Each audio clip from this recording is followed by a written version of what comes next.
much, ladies and gentlemen, for being here. As you know, Commissioner Malmström will briefly be presenting the European Cybercrime Centre. I hope that you already had the chance to have a look at the press material, the IP and the memo that we made available outside. You have also in the memo some interesting figures that you can use, and for any other need, if you need the feasibility study or impact assessment, as always, don't hesitate to get in touch with me or my office, and we will be happy to provide it to you. This said, I leave the floor to Commissioner Malmström. Thank you, Michele. Good morning, ladies and gentlemen. Every day, more than 1 million people become victims of cybercrime. You're probably among those.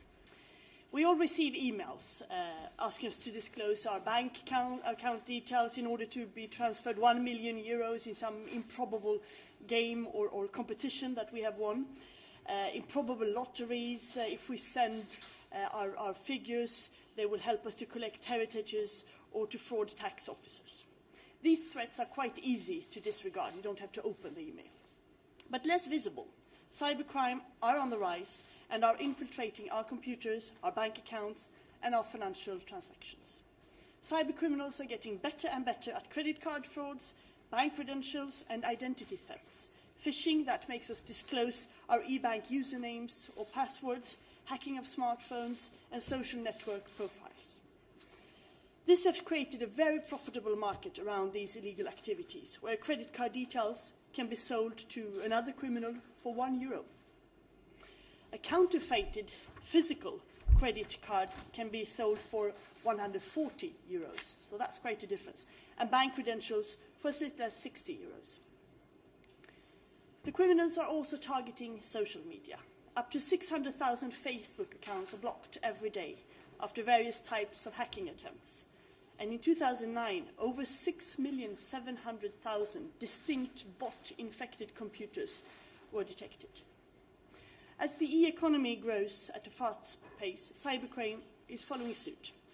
And its turnover is, of course, very, very difficult to estimate.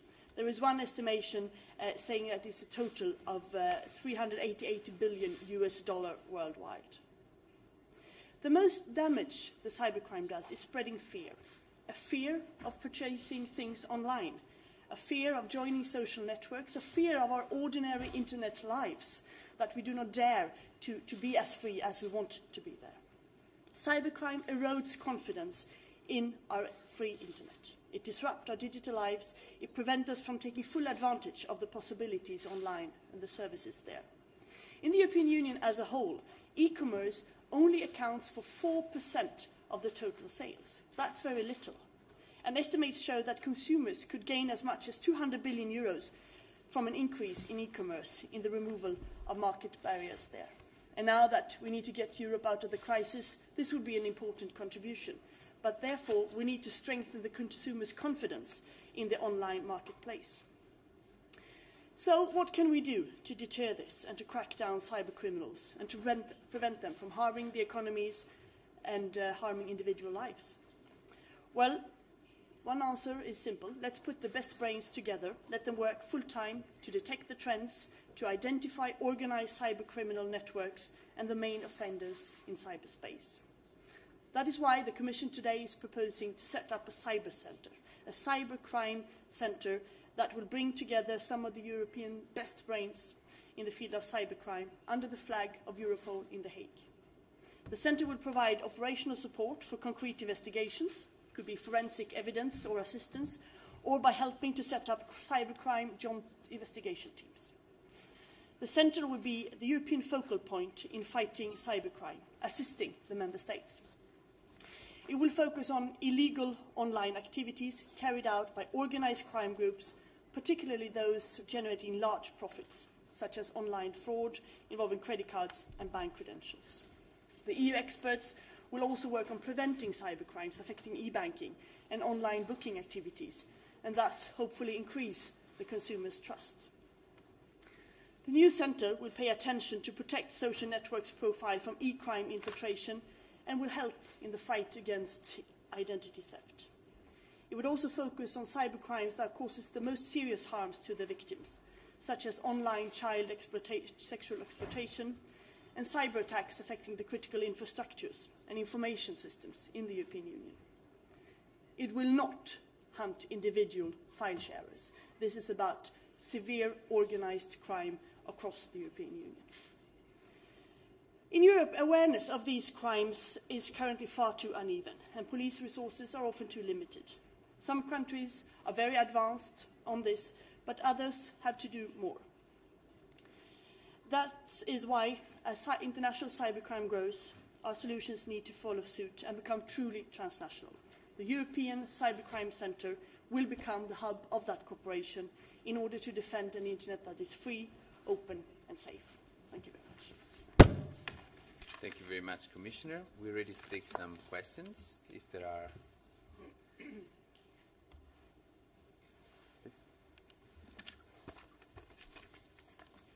Silvia Martínez, del periódico de ella, El País Vasco. Quería saber, acaba de mencionar. You've just mentioned that there are several countries who are very advanced in this and other countries which still have a long road ahead of them. I wanted to know which countries are in the best position and which are the ones who have a lot more work to do.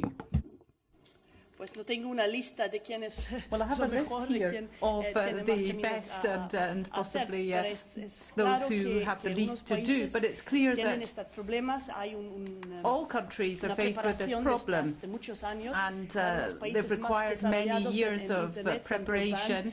Those countries that are more evolved in terms of broadband and internet use, they're maybe ahead of the game. But I don't really want to produce a list as such. I don't think that's really what's relevant here. It's important, though, that in this centre we bring together all of the European know-how that exists so that we can work together with the Member States and also with other European agencies, Eurojust, CEPOL, Europol, the various different authorities in the Member States in order to offer assistance to help out in the national combat as well against this type of crime.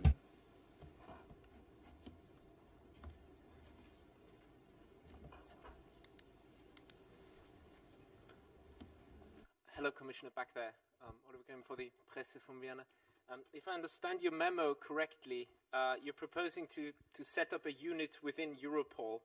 Can you give us an estimate of how many people should be working there? Because I can't see the figure. Maybe I'm not reading properly. And can you also give us an estimate of the budgetary implications this might have? Thank you. Yes. We have, of course, made an impact assessment, and we have examining different options on where to locate it. But it became evident when we looked at the different options that it was natural to put it at the Europol, who already has some competences in this. So we're just not boosting what is already in Europol, but we are creating this centre under the auspices of Europol with a separate governing board, etc. We hope that around January there will be 30 people working full-time on this issue. And of course we will gradually grow, and the estimation that we do that it could count the centre around 55 people when it's fully operational. The budget estimated in the impact assessment is around 3.6 million euros for the Pathfinder paste. Now, of course, as always, when we discuss budgets, we are entering the negotiations shortly, so everything has to be taken into account in that perspective. But that is the estimation of the figures. Thank you very much. Yes. And then we move on. Thanks, Commissioner. Can you just give us a bit the calendar for when, is it January, when it will start working, and by when will we have the new centre fully operational? Thank you. Well, I hope that the Europol Management Board will very quickly agree on the proposal. The proposal is expected. It has been announced in the European Parliament as well as the internal security strategy adopted by Member States, so it will come as no surprise. It has been prepared for a long time. And we hope that this centre can be set up beginning of next year. And then, as I said to your colleague from Vienna, gradually expanding. In the middle. Jennifer Baker, IDG. the EU as institutions have already set up the CERT team. Is there a danger that there will be an overlap in the work being done by CERT and by this new cybercrime unit, or will they be working together in any capacity? No, I don't see a danger in overlapping. The CERTs are already very active in most European countries. Not all have them, but most of them. And they are working on cybersecurity in general and also setting up this 24-hour service for the citizens there. Now, this centre is going to focus on the severe organised crime on cyber. And, of course, it can assist and it can connect with the CERTs, but it is not going to overlap or to take over what they are doing, which is it's a much broader national context. Catherine? Catherine Negley, Swiss News Agency. Two questions just to verify the 4.6 million. Would that be per year or just to start? And the second question, what about third countries working with Europol already? Sometimes on that, would they be also part of this whole centre? Thank you. 0.6 million. I'm sorry if I was unclear. That would be per year to start with, and of course we welcome all the partners of Europol to be here, but it would be an EU centre to start with. We have two more questions I will take up there, and then we move there. Michael, I have a question concerning yesterday's vote on PNR, so maybe, I don't know if you... On cybercrime? Then we take here, and then we move. We could go back to you. Oui, Manon Malher, Europolitique. En fait, est-ce que vous pouvez spécifier le lien entre... Could you say a bit more about the link between the centre and Europol? It's separate from and yet part of Europol. Europol people will be working in the centre. And which specialists will be working in the centre? There are industry specialists, private sector people, not just people from police forces, for example. Donc ce serait un centre établi au sein de Europol. It will be a centre within Europol. Sous les auspices de Europol, mais it comes under Europol, but separate in as much as it will have its own separate management board just for the centre. Europol's already got the expertise. That expertise will be available to the centre, and we'll have people from member states and from the Commission, as I was saying. We hope gradually to be able to move up to a figure of some 50-55 people. One of the tasks of the centre will be to link up with industry and the private sector and also civil society. But these people won't work in the centre. They will be as part of the broad reference group to which the centre will have access. If there are no more questions on the Cybercrime Centre, I think we'll take the last question on PNR.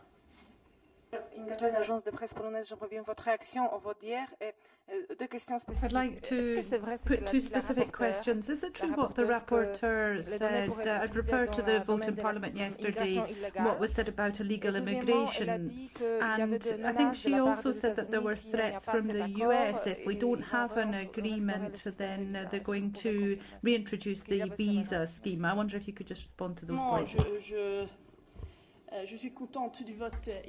Well, I'm pleased with the vote in the committee yesterday, and I hope that that will be confirmed at the April plenary. It's a bit difficult to comment on a discussion that's taken place, but what we did for this agreement was introduce a considerable improvement to the agreement that has been in place, is still in place at the moment. It's been there since 2007.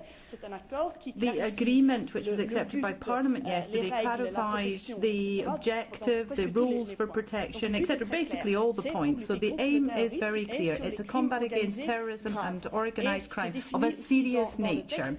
Now, we also define in the text exactly what we mean by that. So where we've got a sentence of at least 3 years of imprisonment. Now, for illegal immigration, that's not the case, so that would not be covered. That doesn't get accompanied by a 3-year their prison term. Now, I haven't heard about threats from the US. If this agreement weren't to be accepted, we still have got the 2007 agreement. We'll have to see whether Parliament accepts that. Otherwise, we're just going to have to then proceed accordingly. I don't know whether the US are really wanting to renegotiate our agreement, but of course they have the right internationally to ask for data on people landing on their territory. But I haven't really heard any threats, and I think that it would be very unlikely that we'd be reintroducing visas for European member states. Thank you. Thank you very much, and thank you very much for attending this press conference.